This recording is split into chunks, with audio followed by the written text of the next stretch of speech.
Peace, peace, and now tuned into another live episode of the Blackballed Sports Podcast. We look to get with you live every Monday, and Friday, but dropping content throughout the week. I was kind of hoping you went live, but I figured you wouldn't after that game, with the Cowboys. I know that had to piss you off, but what can you expect though? You know what I'm saying? Three of your top receivers down, going into a hostile environment like that. I kind of seen it. I kind of seen that kind of happen. When again, I'll let you get to it. I'll let you start off, but I'm just. What do you think? I seen. I just once they scored 27, I was like, they're gonna score 40. Like I just seen it. Like it was just the writing was on the wall. But how you feeling? Because a lot of Commanders fans are saying the season is over. I'm not willing to go that far yet. But how do you see it? Break it down, man. Man. So from a numbers perspective, from a games perspective, clearly the season's not over yet. Anything can happen. From the team's perspective, they're going to say that the season's not over. They got a game next week against Kansas City that they fully expect to win. They're going to go out there, do what they got to do, and they're going to walk in there trying to win that game. As a fan, we know better, right? When you look at last year and you look at the amount of good fortune that came our way, the bounces that came our way, this is football, man. And this year, the bounces aren't going our way. And I mean more so even on an injury perspective. And I'm not using injury because, like you alluded to in the beginning, you said that we were missing three receivers. And what can we expect as far as playing a high-powered offense and things like that? I'm not mad that we lost the game because obviously we were hindered from an injury perspective. Every team is. I don't like the output on defense whatsoever. We were supposed to have a secondary that was supposed to be top 10. Some people talking about top 5 in the league. That clearly is not it. We're missing Will Harris, who is our starting safety, and that's an important piece, but that's one piece. We still have our boundary corners. We still have our slot corner. We still have our linebackers, our safety, and the job's just not getting done, man. And it's a disappointing thing because one, okay, I'm going to sit back and say that the reason I think that the defense is struggling the way it is one is scheme, and I blame that on the coordinator. And right. Two, now I'm firmly in the belief that they are targeting Marshon Lattimore. I'm not just solely pointing him out saying he's the reason why we lost yesterday, but teams are picking on him. He's in his head. He's just, I don't know what it is, but that trade ended up probably not working in our favor. And I think that by the time the year is out, he will be looking for another place to play because he won't be with us next year. But he's still here. He's still going to be starting, so we got to deal with it another 10 games, so hopefully he can get his shit together, man. But from an offensive perspective, bro, and you were hearing it all year. Even when we were healthy, when Terry was going through his contract situation and everything was going on, you heard that the offense wasn't really in sync all training camp, all year. I mean, Jaden was doing Jaden things, you know what I mean? Because the kid is a spectacular player. He was doing his thing, but it's just at the end of the day, when you ain't got timing with the receivers, when you ain't got, you know what I mean, the continuity with receivers, you're going to look and see bad football play. And we saw it yesterday. He looked out of sync. The offense looked out of sync. The running game wasn't hitting. It was just a bad day and a bad game, man. And I'm not going to sit back and say the season is over, but we're in trouble. We're in trouble. We lost Dorrance Armstrong for the year. You know what I mean? That was our pass rusher. You know what I mean? One of the only pass rushers we have. Now we're sitting there. We got a defensive line or defensive end group of Von Miller, Jacob Martin, and Preston Smith. Those are our three starting defensive ends right now. So we're going to have to add from a depth perspective. We're going to have to add somebody in there. Pass rush is damn near dead, man. So it's I'm not a doom and gloom type of dude, but I'm definitely a realist. And to sit back and say that the aspirations that I had in the beginning of the year, that being a Super Bowl, is still in the forefront of my head. Nah, bro. I mean, let's just keep it real. This isn't a Super Bowl team right now.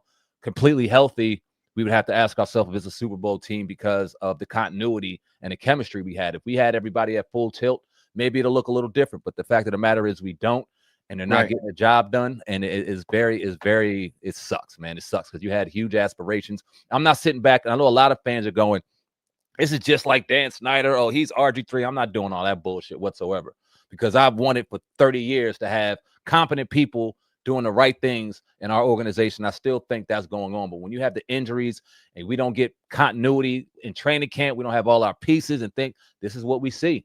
And we're looking at a team that's struggling, trying to find answers. And I hope that the last 10 games of the season, if we don't go and make the playoffs, that we can go ahead and just, you know what I mean, do what we have to do, put some respectable football on film, win some games, and let that last game of the season kind of dictate whether we get in or get out. And maybe because of points and what we did earlier in the year, we don't get in there for whatever reason. But we got to put out a better product, regardless on who's on the field, man. And I liked what Dan Quinn said. He wasn't making any excuses first thing he said when he got to the podium yesterday was, we lost today, but it wasn't because of injuries. You know what I mean? So he's putting it solely on him, solely on the players, and I like that. It's all you can do as a coach, man. But Super Bowl aspirations, division aspirations, all of those are huge question marks right now. And if you ask me today, October 20th, I don't think we're making the playoffs either. But I'm not going to sit back and I'm going to watch the game on Monday. I'm going to watch it next Sunday. I'm going to watch the Sunday after that in hopes to winning and still making noise. The thing that hurts me the most, and I'm going to go ahead and give it to you after this. Yeah. Our 4 losses are all conference losses, all of them. That's Right. a killer. That's a killer because if we don't win the division, then you got to look at, okay, if Chicago has the same record, they got a tiebreaker over us. If Atlanta has the same record, they got a tiebreaker over us. If Green Bay, that's not good, man. You know, that's not good at all. So it doesn't look good, man. I like the leadership we have. I like our core. I think we're gonna go out there and fight, man. But I think that this season is definitely not what I expected it to be, and it won't be what I expected it to be at all. Now, speaking of it, it's had injuries to Jaden Daniels. He got up and walked off. What's the status on him right now? So he had an MRI today. The MRI came out negative. It showed no significant damage, no serious damage. He's day-to-day right now. Obviously he felt something, and he tweaked something prior to him fumbling and prior to him going out on the injury. I think it was like 2 plays before that. He felt some tightness in that hamstring. So you know how them soft tissue injuries work, right? Although there's nothing substantial on the MRI, which is great. Does that mean he plays on Monday? Don't know. You know what I mean? Don't know. And if we don't have him on Monday, there's absolutely no chance we win that game. Yeah. No chance whatsoever. So it's a tough sled, man. It's tough, but hey, it's the NFL. You know what I mean? You deal with it. That's still my team. I'm going to rock with them. And I'm not sitting back making mock drafts. I don't do that corny shit anyway. I'm not going to sit back and tell people they need to be fired of this or that because ain't nobody getting fired midseason. That's just not what we're doing this year. And I'm not mad at that. I don't want us to fire somebody midseason. I want us to make sure we do the proper due diligence. We take our L's, we take our lumps. And if somebody needs to be fired at the end of the year, so be it. But yeah, man, that's where I'm at. Yeah, and I think it's going to come down to his health. Whether, the season, if he's out for multiple weeks, I don't think you're going to be able to overcome these next 3 teams. It's over with. It's over with. You know what I mean? Because Marcus, you've seen what he is. You know what I mean? He had a bad game yesterday. Yep. But you can't press, like that. You escape, you throw it away, go down. You know what I'm saying? You can't make a throw like that. This ain't college, man. Yeah, that was backbreaking. Yeah. So I think that's what it comes down to. But they shouldn't rush him back. With that being said, but I think he'll be fine. But the whole conversation, his mom put out a tweet, today saying that she's tired of people comparing him or trying to say he's the next RG3 because words are powerful. I don't know if you've seen that, but if you did, how you feel about that? Yeah, she actually put it up last night. I saw it last night when she dropped it. Emotional mom, you know what I mean? A mom that's obviously she's gotten some public spotlight, so she's trying to take care of her son, but she can't feed into all that bullshit. She is heavily on social media. She sees it all. And other fan bases are going to run their mouth and make fun. People that really don't know the game or really don't or looking for narratives. I don't want to say that because I've seen some punk ass NFL athletes throwing this narrative around. I ain't even going to name their names because they all suckers. Really? Anyway, suckers. But anyway, suckers. All of them. That's why they got fired from their job. They fucking suck. But anyway. I've seen that. I did see that. We can't compare the two. Just because they black and they play for the same team and got second. RG3 had major knee injuries going into the NFL. RG3 did not take care of himself and take care of the community the way Jaden Daniels is doing. They're 2 totally different people. And we're living in a day and age where people get hurt. It just is what it is. Jaden Daniels ain't go out with no type of knee injury. Granted, he had that knee injury the second week of the season, but he's back from that. That it wasn't the issue. He hurt his hamstring, man. Injuries happen. I don't see them trying to compare Joe Burrow to RG3 or Lamar Jackson to RG3. It's so easy just to compare the two because that was the last goddamn good quarterback we had. I think it's a lazy and just a very corny ass take, but Miss Jackson can't feed into that shit, man. She can't because she makes it bigger. When you do that type of shit, you make it bigger. There would be people that maybe not necessarily saw that, but now that she went and responded to it, everybody's going to respond to it. It's going to be a subject on First Take on Pat McAfee. RG3 is going to respond to it. It's going to bring more attention to it, and that ain't good for Jay. So I appreciate her taking care of her son. She always is, but she got to watch them social media traps, man. Don't feed into that shit. Yeah, definitely trying to call me. But yeah, man, you can't feed into that. Why even respond to something like that? Yeah. It's dumb and it's foolish at the end of the day. You can't, the one thing they shouldn't do, like I said, is try to rush him back. Right. You know what I mean? But I think it's going to be a sense of urgency because where the team is, and if he feel like he can go, I think they're going to put him out there. You know, hopefully you can get Debo back. I don't know what's going on with Terry. You know, we still don't know. I want to ask you this. I'm glad I said that. A lot of people are blaming the season on Terry. They're saying, I'm looking at the comments. They're saying, "Oh, Terry messed up the mojo. Terry messed up the vibes," and they literally blaming him getting injured on him holding out. That's crazy. Like this is crazy. What do you think about that? You're dealing with a fan base that ain't had nothing good happen to them. A lot of them fans ever. You know what I mean, never seen good shit happen. So we finally do, and now it's bad. They want to find a reason why their happiness is being fucked with. You know what I'm saying? This is my thing on Terry, man. Terry definitely has some damage control to do when it comes to just kind of getting that relationship back with the fans. And you ask, like, why the hell would he have to do that? He's done so much. This year, this offseason, he kind of showed his ass a little bit, right? He showed his ass a little bit, and he showed a little bit of that diva that we weren't accustomed to seeing from Terry. Kind of threw us off a little bit. And then add on that he got hurt. I'm not putting the two and two together that because he was out of training camp that he's hurt, because I do believe that brother takes care of himself. He's an ultimate competitor. He takes care of his body. He was coming in to shape. He just had to get his chemistry with Jaden. But as far as being in shape, you're not going to sit back and act like Terry wasn't in shape. And then when you look at this year, man, this is just one of them years. Debo was in training camp all year. Dietrich Martin was in training camp all year. Will Harris was in training camp. Dorrance Armstrong was in training camp. Austin Eckler was in training camp. I'm naming everybody that's on IR right now, not coming back. You know what I'm saying? So you don't know whether or not Terry, whether he was or wasn't in camp, whether or not it would have affected his injury or not. But I do think that he has some damage control with the fans. You know what I mean? I do, because the energy and the mojo was off completely, and it started with the holdout. And I know he was trying to do what was right for him and his family, and he really don't owe us shit. But I'm not mad at some of the fans that are kind of saying, "Damn, Terry, you started us off on a bad foot." I'm not blaming it all the way on him, but I do think that a lot of the energy that he brought early on messed with the chemistry and just messed with the overall vibe, man. So I hope that when he does come back, he goes out there and balls out, man. That's the only thing that's going to change it. Go out there and ball out. Go out there and keep doing what you're doing. You're a pillar in the community. Want to see you get a statue out there one day if you go ahead and earn it, but you got some damage control to do. I'll put it like that. Right. I want to also ask about, do you think going to the NFC Championship gave the team a false sense of reality for them to think they were just a few players away instead of, I'm not going to say build the right way, but go another way about the rebuild? Because I hear a lot of people and content creators saying the depth you guys have and things like that. And I heard it was even Troy Aikman call you. Tom Brady was saying at the end of the game. Yeah. I don't know if you probably turned it off by that point, but he was talking about, like, you guys went to the championship. You thought you were a couple pieces away. And, do you kind of buy into that narrative? Like, you guys kind of went all in and kind of neglected other things. All right. I completely disagree with it. And here's why. Now, one, okay, did the NFC Championship fast track some things? Without question. We knew that we had a quarterback and a culture and the pieces in place that we could really make a run at it, right? But also knowing that there was a lot of building that still had to be done. And also knowing that a lot of balls and a lot of plays happened our way to really get us there. That was a magical season, right? Yeah. But he also knows, and him and Adam Peters knows the reality of the situation. He inherited a franchise that had the last 4 first-round picks aren't on the team anymore. Talk about Chase Young in 2020, Jamin Davis 2021, Jahan Dotson 2022, Emmanuel Forbes 2023. Damn. 4 first-round picks that you expect to go into your team and lead the youth movement into your team. None of them are there. So you got 4 first-round draft picks that are null and void. If we start moving into the second-round picks for Darian Mathis, I can't even name the rest of the people. They're not on the team.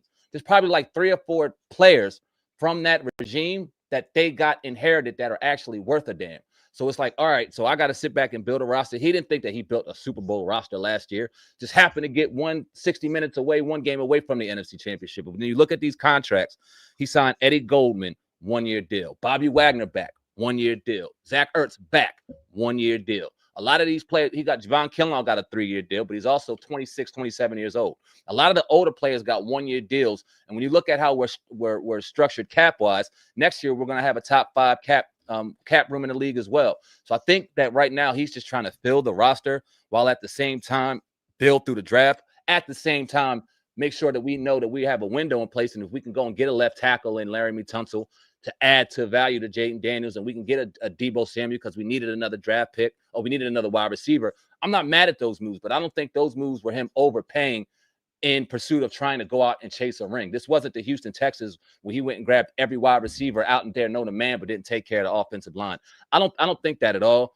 And I think that they had it in their mind to win every game, but I don't think that he thinks that this is a Super Bowl roster yet. This isn't even his roster completely. And a lot of the people that he brought in are on one-year deals. They won't be there next year. So if next year we start seeing him overpaying, do shit, yeah, we could say he ran to a chip. But I think that was a narrative outside of our organization, outside of the Washington organization. I don't think Adam Peters and Dan Quinn thought they were going to go ahead and try to fast track something by overpaying for people. That's not what we did. Right. Yeah. So, I mean, that's interesting. It just the way the season is going, that's what people are going to say. Yeah. Anyway, you know what I mean? But it's still early, 3-4. And Kansas City is playing at an all-time high. And let me ask you this. Do you think you guys are able to win that game if you have Terry and Deebo yesterday? The Dallas game? Yeah. And Jaden obviously don't get injured. I like to think so. But our problems, even with all them injuries, aren't with our offense, bro. Our defense can't stop shit. Yeah. That's a problem. That's a problem. And now we don't have any DN. So, I mean, yeah, the run game was okay, but now they're starting to hit us with them tosses and they're starting to test the edge, and we can't set an edge. We're in trouble. The defense, like Marshawn Lattimore was playing press coverage on George Pickens on a 2nd and 17 with 30 seconds left in the half. Why? Yeah. But on a 3rd and 4, you're paying 10 yards back and the salt coverage is soft as shit, and they can just hit the sticks at 5, get the first down, and keep the chains moving. This doesn't make sense. From a scheme perspective, it just doesn't make sense, bro. So I would like to think in a shoot, I would like to think that, okay, Jaden doesn't throw that pick 6 to Deron Bland and they don't put up 44, and that takes 7 points. Marcus do that. Yeah. Marcus. Yeah, that's what I'm saying. Jaden doesn't throw that interception. All right, no. Yeah. And we can throw up 38. Yeah, okay, maybe we can win a shootout, but we don't stop them from scoring 37. No. Yeah. So we would have to score more than that in order to happen. Could we have done it? Yeah, because Dallas's defense is ass too. Make no mistakes about it. They played man yesterday because they had no one. Who were they covering? Of course you could play man. You know what I mean? If Terry and Deebo and Noah were out there, that game would have been completely different from a defensive scheme standpoint on Dallas's side. But would we have won? It had still been a shootout. So I don't know. Yeah, it looked like they probably could have put up 50, 60 if they didn't take their foot off the gas yesterday. But I mean, we talked about this in the offseason.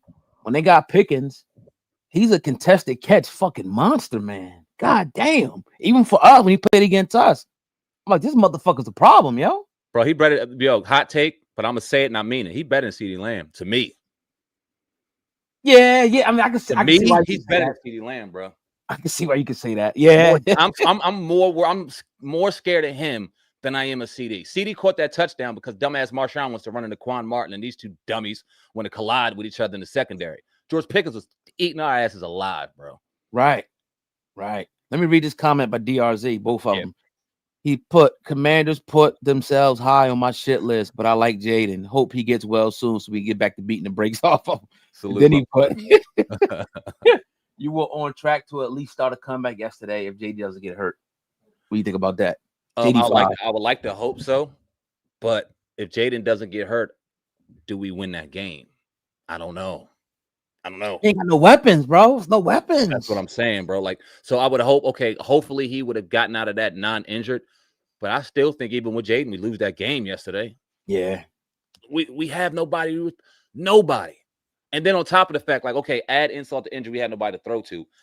Him and Zach Ertz are off of chemistry. His other wide receivers, because we have not been together to practice in a long time. That shit matters.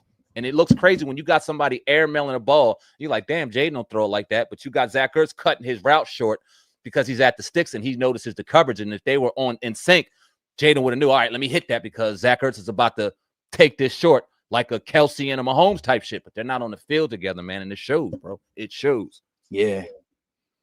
So that's we'll see what happens. If you had to give it you think Jaden plays this week? Nope. You don't think so? Mm-mm. They asked Dan Quinn yesterday if the game was closer, would Jaden have went back in. Was he healthy enough to go back in? He said, I don't know if he was healthy enough to go back in, but he wouldn't have went in regardless. Dan Q treats this dude like he's. What if it's a playoff game? Does he go back in? Probably. Yep. Yeah. You're damn right, and I ain't mad at that. Right. Yeah. I ain't mad at that. Season week 7, no, hold him out. Playoff game, everything on the line. No coming back tomorrow. Yeah, get your ass out there. Ain't that what happened with RG3? Was it a playoff game or no? Not RG. See, what RG3 was, he got smacked against the Ravens. Okay. And he should have never played the rest of the year. Yeah. He should have been out the rest of the year. And then they go into that playoff game against Seattle and he gets hurt, and they should have took him out then, and they didn't. And then that play after that, like there were signs where it's like, dude, sit this dude down, shut him down. And nobody, RG3's team didn't listen. Mike Shanahan and his team didn't listen. And of course, Dan Snyder didn't give a shit. So it was just a lot of bad steps along that way to really. And then RG3 came back too early. You know what I mean? He had a documentary out, all in for week 1. He was filming himself, recovering, and all of this shit. Had a promotion team with him. Dan Snyder is funding this shit while the team is just like, it was just all bad energy, man. Because let's say if RG3 would have recovered the right way and took his time, might have still been all right. I mean, he still had some learning to do, but he might have still been all right. He rushed it back, and there was a lot of people at fault for that. But I don't see that with Jaden, man. I really don't. Right. You got any shot against Kansas City? No. Any shot? Probably because of more so because of the defense, in my opinion. Hell the no. Defense, and even we'll talk about the Eagles in a second. Defense is looking kind of shit. Yo, like we gotta. If you can't stop a team, there's no way a team should score that fast, bro. Like, how do teams do that? It's like 40, 30 seconds, and they go right down the even like the Broncos. Like, how do you let this shit happen? I just don't get it. Like, you know what they're going to do, and you let a team go down there. Like, and even with Marshawn, I don't think he played that bad yesterday, honestly. That one interference. He was there, bro. He was there at least. Yeah, that one interference. The one thing that pissed me off with Marshawn is, and this might not even been him. This might not even been him. So they got that play that they got that 30-yard pass on to end the second half to where they got them points. He was playing press man. It was 2nd and 17. Who told you to play press man? Probably a D coordinator. Like, and I think the thing about Marshawn is, and like I told you a couple weeks ago, we don't see a play of him. We don't see any positive plays. Anytime we see him spotlighted, he's being abused or mossed. Or okay, Dak threw a perfect pass yesterday, but fuck that. We ain't trying to hear that shit. That was on Marshawn. If it was on Trey Amos, okay, cool. We'll take that because we know this kid is balling. He showed us shit. Marshawn ain't showed us nothing since he got here. So it's frustrating, man. It's frustrating, bro. Yeah, and you can't bench him, so you got to live. You know, he's like just a step too slow and he's too handsy. Yep. At this point, you know, but yeah, that is what it is with it, man. Do the Lions play Tampa tonight? I'm thinking. Is that tonight? I think so. I know Tampa's playing. I don't know who. I think it might be the Lions. I don't think the Lions played. Damn, that's gonna be a good ass game. Yeah, it's 2 games on tonight. I think because the Texans play at like 10 o'clock tonight. Some weird. Oh, okay. Let me see. Yeah. Lions Bucks at 7 o'clock. Woo! A 7? Yeah, man. Woo! Oh, that's gonna I'm gonna watch that one, boy. Hell yeah. But yeah, man, let's transition to the Eagles. We won't spend too much long because I actually got to run out real quick. But yeah, it was a little bit of a bounce back. I didn't get a chance to watch a lot of it. Okay. I was actually in North Jersey, like Neptune at a basketball game. And you know, like on YouTube TV, if you leave the area, you can't get your local fucking game. So I'm like driving back on the park, like, yo, we ain't in Philly area yet. We ain't fucking Manahawk in the still New York area. I'm like, that's way closer to Philly. So they had Jets Panthers on them. I was watching Jets Panthers. Yeah. Then you go, I can see why they want TikTok gone, bro. Because you can watch games on TikTok and shit. Oh wow. They watch shit on TikTok. It's a mad delay, but you know, it's it's a step in the right direction, man. It's a step in the right direction. I don't think all the ills are solved. The defense still a little bit. You know, I think if it's another quarterback, maybe we lose that game. Carson Wentz just fucking sucks. He sucks. He fucking sucks. Like, and this is what I seen with the Eagles years ago. Like, he's just missing open guys, doing some bullshit. Yeah, but it's good to see you getting your receivers involved and whatnot. I want to say this about Rodgers. What's his name? Not Charles. Isaiah. Mm-hmm. He was never that good with the Eagles. I don't know why everybody was all over him, bro. He was getting cooked like that against the Rams. He should have had an interception. He dropped it. So, I mean, he's better than what we got now. Right. But AJ fucking abused him. This dude, he's talking about a 4-2 guy getting beat, by AJ Brown. So, yeah, you got to put a guy like AJ. He's like Pickens. Put the ball up. He's like Terry. Put the ball up. He's most likely coming down with that shit. Throw the ball up. Those type of receivers. So I'm glad that happened. We still, I don't know what's going on with the running game. And the defense is still a little shaky, man. But Brandon Graham's coming back out of retirement. I don't know if you heard that. What do you think about that? If he could give us anything, it's good. Yeah. If he gives, because he can set the edge. He's good against the run. And he's a decent pass rusher. But what does he have left? That's it's it like right he just can't come. Like, I don't know, man. I mean, it's better than what else can we get? What about Jadeveon Clowney, man? This motherfucker. God damn. God damn. Get me fucking started, bro. That shit pissing me off. We gonna get Jadeveon? That's what that's who I wanted. That's who I wanted, but whatever, bro. Right. But yeah, that's my thoughts, man. Not to be, as much. You will see the Giants next week. I'm glad them bitch ass niggas lost yesterday. Me too. That was the only thing that gave me. That's the only thing that gave me peace yesterday was watching them lose. And I hate that motherfucker Dart, bro. I ain't gonna lie. And I but I want somebody to punch him in his fucking mouth. He's too cocky for me. Cocky as hell. He's screaming and hollering, y'all fucking still lost, you dumb motherfucker. Yep. And they go and they got he's never seen a motivated Eagles team yet. So if he wants to go holler at Jaden and let him know what a motivated Eagles team look like, he can go collar at him and talk to him, because that game should be fun next week. But yeah, and like you said, I think the first game it was our first time seeing him, kind of like Jaden, the first game we played, y'all. Mm-hmm. We ain't know his speed and shit. The second time we made the adjustments, like, all right, this motherfucker's faster than we think. Yeah, you gotta respect him a little more. You gotta respect him. So I think that we hopefully make that adjustment. Let me read these couple comments that we can get the fuck up out of here. Hey, DRZ, appreciate you with the engagement, brother. Thank you for real. Oh yeah, for sure. Mm-hmm. Commies have a rough 3-game stretch, but no doubt they beat the Dolphins, Broncos, Vikings, Giants. If JD is back and wideouts are healthy, small sample size. All right, I'll get to that one after that. I'm gonna let you answer that one real quick. Talking to my son today, we were kind of going through, right? And it was like, all right, so realistically, we're gonna beat KC, probably not. We have to beat the Seattle Seahawks or go and beat the Lions, right? And that'll take us to 4, and that'll take us to 5 and 7. And then we have the Dolphins. That'll take us to 6 and 7 going into the bye. That bye is going to be important. We got to hit it at least 6 and 7, because then we got the Vikings that are beatable if we get healthy. And then we go into that stretch. If we're 7 and 7 toward the back end with the Vikings and the Giants, all right, now we're talking. But here's the thing that kills me. Let's say we end up 10 and 7, but y'all end up 10 and 7 or 11 and 5, and we don't win a division. We're not making the playoffs because you got other teams that got us in the tiebreaker, right? So I'm sitting here like, all right, I don't want to lose any games. If we can get to 10 and 7, I'm cool with that. I'll take 10 and 7 right now, given everything we dealt with. Is that taking us to the playoffs? Probably not. But that's where I'm at right now. You know what I'm saying? I if we can get to 10 and 7, I'll be all right with the season, knowing everything that we had to deal with. But that's gonna be tough, bro. It really is. I see we gotta win. We gotta win one of them games. We gotta beat the Seattle Seahawks, Kansas City Chiefs, or the Lions. We gotta win one of these next three. Yeah, you have to. And those are going to be tough games. I mean, Seattle, I don't know if the defense is pretty good this year, right? Yeah. And they're undefeated on the road, and we play them at home. That's the only game we got I don't want to say we got a chance, but KC is going to be tough. They're clicking. Detroit, they're coming in mode. We talk about a motivated team. You think they ain't going to be motivated to play us? They don't give a fuck who we got hurt. Oh, my God. But, that Seattle game, I'm hoping that we can try to sneak out some way, somehow. Yeah. All right. Last one. Sample size, but I don't think Campbell is the answer at edge. Oh, it's you. Yeah. We called his name way more than he was inside. No doubt Dean has to be in the field. Maybe just try Campbell at cornerback over Keely. Yeah, Keely Ringo. Fuck Keely Ringo, man. That dude's not a fucking NFL player. Watch him the next 2 years, he'll go and be a starter somewhere. It's like fucking Josh Jobe. Yeah, but yeah, man, I don't think he's the answer either. We know what we gotta do in the off season, and guys still not coming free like that, man. Guys just standing back there. But Carson, you give him some time, he'll fuck it up. Oh yeah, you know what I mean. He don't even throw the same no more. He's man. Right. So yeah, that's what I think. We'll see. Hopefully, Breezy can give us something.